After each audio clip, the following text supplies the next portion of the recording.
Je vous souhaite la bienvenue à cette autre chronique Prévention Assurance présentée par Promutuelle Assurance Montmagny-Lillet. Et je suis accompagné de notre chroniqueur qui est directeur de la prévention chez Promutuelle Assurance, Mathieu Labrec. Bonjour. Bonjour, Michel. Mathieu, on est dans une période où on commence à penser à nos rivières. Oui. Bon, parce que nous, on est gâtés. On a deux belles rivières, mais c'est pas toujours le printemps. C'est pas toujours une gâterie. Des fois, ça devient plus un cauchemar. Et ça fait 36 ans aujourd'hui. Oui. La dernière grosse inondation, le 1er avril 86, le lundi de Pâques, tout le monde, les gens qui s'en souviennent, là, que ça avait été vraiment une inondation très importante. Alors aujourd'hui, on va parler justement de prévention parce que il y a des choses à faire pour prévenir les inondations. Donc, tout à fait. On part. On part. Bien, effectivement, chaque année au Québec, il va y avoir des inondations, justement causées par les rivières lors du dégel. Ces inondations-là, on va avoir des impacts importants sur nos populations, des impacts autant sur les personnes, justement, qui vivent ces moments-là, que des impacts financiers, tant au niveau des personnes, des municipalités, des gouvernements. Quelques statistiques pour commencer. Il y a 76 % des Canadiens qui ne sont pas conscients des risques pour leur collectivité ou ne s'en préoccupent pas. Donc, encore là, on peut dire 3 personnes sur 4 que, les risques d'inondation, c'est pas pour nous autres. C'est pas pour nous autres. Donc, la sensibilisation, il y en a encore à faire là-dessus. On va dire aussi qu'il y a seulement 4 % des Québécois qui ont pris des mesures, qui ont vraiment pris des mesures sur leur maison, leur domicile, contre les risques climatiques. Comme? En fait, contre les risques climatiques, on peut penser, justement, aux inondations, on peut penser aux épisodes de grêle, les épisodes de vent, même les tornades qu'on a vues l'année dernière. Donc, il y a certaines mesures qui peuvent être prises. Par contre, il y a 4 % des Québécois qui ont pris certaines mesures pour se prémunir ou faire diminuer, par exemple, les dégâts qui pourraient y avoir lieu. Donc, encore là, on voit que les gens, on ne se prépare pas nécessairement bien à ces différents événements-là. Mais est-ce que ça se peut, Mathieu, que selon l'endroit où on demeure, on dise, comme moi, l'endroit où je demeure, les inondations de la Rivière-du-Sud, je suis loin de ça, là. Oui. Est-ce que ça peut dire, ce que les gens pensent que, il n'y a pas de problème, mais ça ne peut pas m'atteindre? Bien, d'une manière, peut-être que notre résidence, par exemple, située en montagne, pour les risques d'inondation ou en terrain plus surélevé, on n'aura pas de problème. C'est un risque parmi tant d'autres. Par contre, oui, notre domicile ne peut peut-être pas être impacté par l'inondation. Par contre, à 2 rues de chez nous, un quartier, une municipalité, les épiceries. Donc, en parallèle à ça, on peut se trouver quand même impacté, même si notre domicile en tant que tel n'est pas impacté. Au niveau c'est communautaire. Nous autres ou notre environnement. C'est ça, ou notre communauté qui pourrait être impactée. Là. S'il y a des pannes électriques, le service incendie, justement, qui va être plus occupé, le service policier, le service ambulancier, ça peut amener d'autres problématiques que, que vraiment notre domicile à nous. Donc, il y a ça aussi qu'il faut toujours garder en tête. On est souvent porté à penser plus à nous autres, mais il faut regarder l'ensemble de la communauté. Au niveau de la communauté.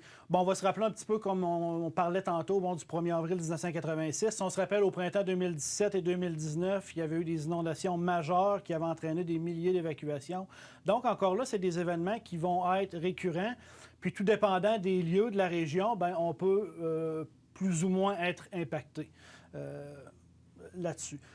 Encore quelques statistiques. Au niveau de la population qui vit en zone inondable, on parle que 19 % de la population va vivre en zone inondable au Canada, puis c'est 20 % au Québec. Donc, quand même, une personne sur 5 qui va vivre dans une zone qui est inondable.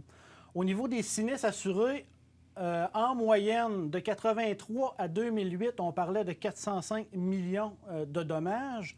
Par contre, en 2009 et 2017, on parle de 1,8 milliard de dommages. Donc, on parle d'une augmentation là, en 40 ans de 75 % des dommages causés justement par les inondations seulement. Là. Donc, on voit que c'est vraiment en augmentation. De là, justement, la sensibilisation qu'on va tenter de faire. Changement climatique, entre autres. Les changements climatiques qui vont... Je lisais justement un article hier sur les épisodes de grêle. Encore là, un autre risque qu'il va y avoir. Encore là, il y a certaines régions qui vont être plus impactées. Mais ces sinistres-là sont aussi en augmentation, les sinistres causés par la grêle. Et pour les compagnies d'assurance comme vous voyez ça comment, là? Parce que c'est vrai, ça augmente tout le temps. Puis, bon, c'est particulièrement dû au changement climatique. Mais vous prenez quel moyen? Parce que vous ne pouvez pas changer ça. Vous n'avez pas de contrôle là-dessus. On n'a pas de contrôle là-dessus. C'est vraiment dans les moyens de prévention. Des fois, ça peut être des moyens de protection, je dirais directement physique, de par les constructions qu'on va faire. De par les constructions, il y a aussi les changements aux codes nationaux de construction, au niveau des codes de prévention.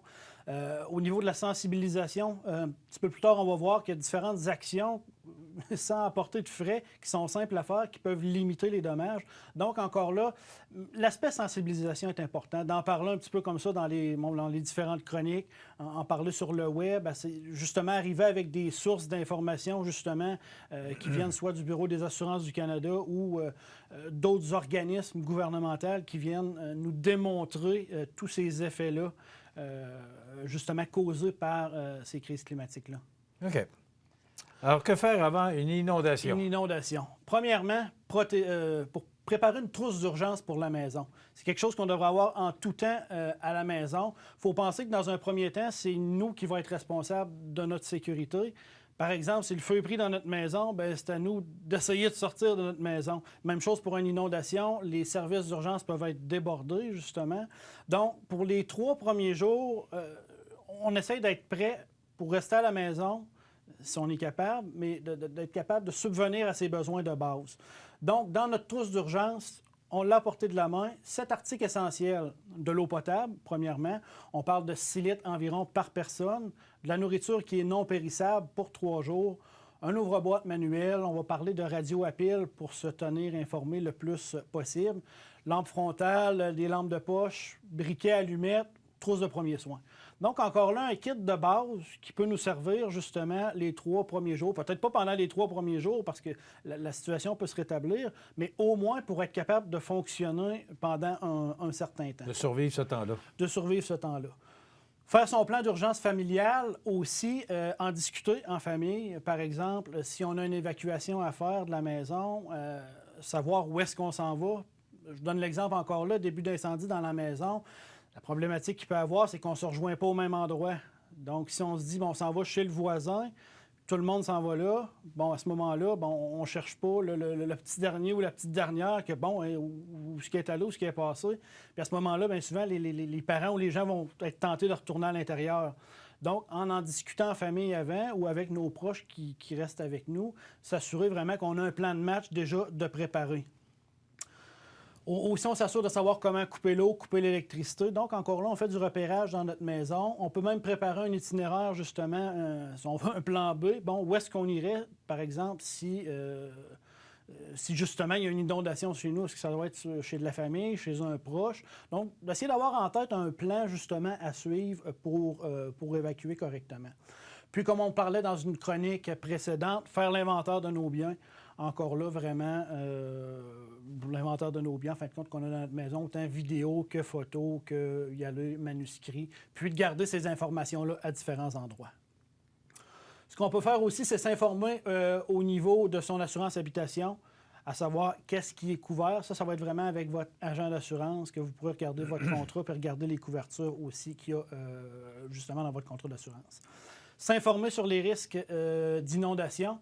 Donc, encore là, il faut savoir est-ce que notre zone est inondable ou pas. Déjà là, c'est un bon point. Il y a un site Internet qui peut nous donner un coup de main là-dessus, le site Géo-Inondation. Donc, simplement faire une petite recherche, on va entrer notre adresse, puis ça va nous dire justement si on se trouve dans une zone qui est inondable ou pas. Par contre, il faut faire attention parce que les cartes ne sont peut-être pas nécessairement à jour pour notre région. À ce moment-là, on peut faire appel à nos municipalités justement pour nous renseigner à ce sujet-là. Encore là, au niveau, quoi faire en cas d'alerte d'inondation. Donc, à ce moment-là, bon, période de doux temps qui s'en vient, de la pluie, on commence à voir les rivières qui, justement, vont avoir envie de caler. Là, ça peut allumer une lumière et dire « Ah, tiens, peut-être qu'il pourrait y avoir un risque plus grand d'inondation. » Donc, à ce moment-là, ce qu'on va faire, c'est qu'on va écouter nos médias régionaux, encore là, nos médias sociaux, les municipalités, par exemple, c'est ma TV, justement, ce qui va être publié pour voir est-ce qu'il y a vraiment un risque de ce côté-là, pour connaître la situation, et puis, est-ce qu'il y a des mesures à prendre aussi? Nous autres, on surveille ça étroitement. Effectivement, c'est ça. Moi, je passe sur le Pont-Rivard plusieurs fois par jour. Alors, je peux voir la situation. Donc, si vraiment ça devient dangereux, nous autres, on a les équipements pour aller en direct et informer la population. Fait qu'on est... Vous êtes sur le terrain. Oui, c'est ça, c'est ça. Oui. Fait que c'est vraiment de se tenir informé pour savoir est-ce qu'on doit prendre des mesures supplémentaires. Au niveau de la maison puis des biens, des gestes simples. Par exemple, moi, chez nous, de la maison, quand la rivière dégèle, je peux voir les glaces. Si je commence à voir les glaces passer, justement, sur la rivière, c'est parce qu'elle est très haute. Donc là, le risque est plus imminent. À ce moment-là, ranger en hauteur certains éléments, par exemple, du sous-sol, les monter à l'étage. Justement, ça va être de mettre à l'abri certains biens, par exemple, tout ce qui est électronique, des biens de valeur, des photos. Donc, encore là, de les mettre à l'abri, de les monter, ou peut-être même de les monter à l'étage. Parce que l'eau, ça fait du dégât. L'eau, ça fait du dégât, effectivement. Donc, c'est d'essayer de prendre certaines précautions. Donc, encore là, ça ne coûte rien. On voit qu'on n'est pas sûr, quel côté ça va aller. On peut commencer déjà à prendre certaines actions. Justement, ça peut être de savoir comment couper le courant. Est-ce que nos pompes submersibles fonctionnent, sont bien collectées? Si on a une génératrice, de s'assurer qu'elle fonctionne bien, qu'on a de l'essence suffisamment. Puis, justement, le fait de tout faire ces petites actions-là, ça peut réduire le risque de dommages, là, en fin de compte, si jamais l'événement, l'inondation se produit. Pendant une inondation. Donc, à ce moment-là, l'inondation se confirme. Il peut commencer à avoir des infiltrations d'eau dans notre maison. Encore là, c'est de suivre l'évolution en tout temps. Pourquoi? Bien, parce qu'il pourrait y avoir des avis d'évacuation émis par les autorités, justement, parce que la situation, justement, se dégrade, pourrait vraiment être risquée. Donc, à ce moment-là, il faut être quand même assez prêt pour partir de la maison. De là, l'importance aussi d'avoir notre trousse qui est prête, parce que si on a à quitter, on n'aura pas nécessairement un avis. Dans 24 heures, vous allez quitter. Ouais, c'est assez soudain. Hein? Si vous quittez, ça peut être vous quitter immédiatement. Là. Fait que, on prend les animaux de compagnie, ce qu'on a de besoin, puis on quitte. Donc, à ce moment-là, les sites, nos médias, nos municipalités, en fin de compte, les consignes. Après ça, toujours continuer de s'informer auprès de nos autorités municipales, par exemple, au niveau des situations dangereuses. Donc, il pourrait y avoir même des lieux qui seraient identifiés, justement, pour se regrouper, en fin de compte. Donc, d'écouter ce que les municipalités disent, nos institutions disent, justement, pour s'assurer d'être protégés adéquatement. Bon, si l'eau commence à envahir le sous-sol, il y a certaines actions qui peuvent être faites, comme par exemple couper le courant, couper l'eau avant d'évacuer, couper le courant si c'est sécuritaire. Si c'est pas sécuritaire, s'il y a déjà de l'eau dans le sous-sol, d'aller fermer le disjoncteur, c'est pas une bonne idée. Encore là, on ne veut pas se mettre en danger. Donc, c'est de s'assurer de le faire correctement. À ce moment-là, si jamais il y a de l'eau dans le sous-sol, ça va être Hydro-Québec, simplement, qu'il va falloir contacter justement pour qu'eux viennent couper le courant. Au niveau des génératrices, encore là, on fait attention. Génératrice va dégager du monoxyde de carbone. Donc, encore là, on s'assure que les génératrices ne soient pas situées à l'intérieur, vraiment à l'extérieur, puis qui puissent fonctionner sans nous incommoder. Donc, encore là, certaines petites actions qui peuvent être faites, quand même importantes à faire. Je voulais juste faire rapidement une parenthèse sur les cours d'eau. Oui, risque d'inondation, mais pour les motoneigistes, c'est très risqué. Très risqué. Il y a déjà arrivé certains événements, même des marcheurs ou des motoneigistes qui vont aller sur les cours d'eau. On commence des fois à avoir un petit peu d'eau là, par-dessus la glace. Très dangereux. Donc, là, moi, je ne m'aventurerais pas sur la rivière du Sud. Là. Non. C'est justement, là, je repensais à ça. J'ai vu un événement, j'ai dit non, on va rappeler l'importance, justement, de ne pas circuler sur ces plans d'eau-là. Bon ouais. Puis, on a eu certains effondrements dans les derniers jours, dernières semaines. Encore là, le doutant, la pluie qui s'en vient, s'il y a de l'accumulation de neige sur nos bâtiments, nos dépendances, s'assurer de l'enlever sécuritairement. Les inondations. Et aussi, de ne pas s'aventurer sur les rivières, c'est un très bon point, là, parce que les rivières commencent à couler, là. Oui. Tout près du Pont-Rivard, là, près des chutes, là, ça a commencé déjà, la rivière s'est commencé à se frayer un chemin. Oui. Alors, éviter les cours d'eau. Ouais.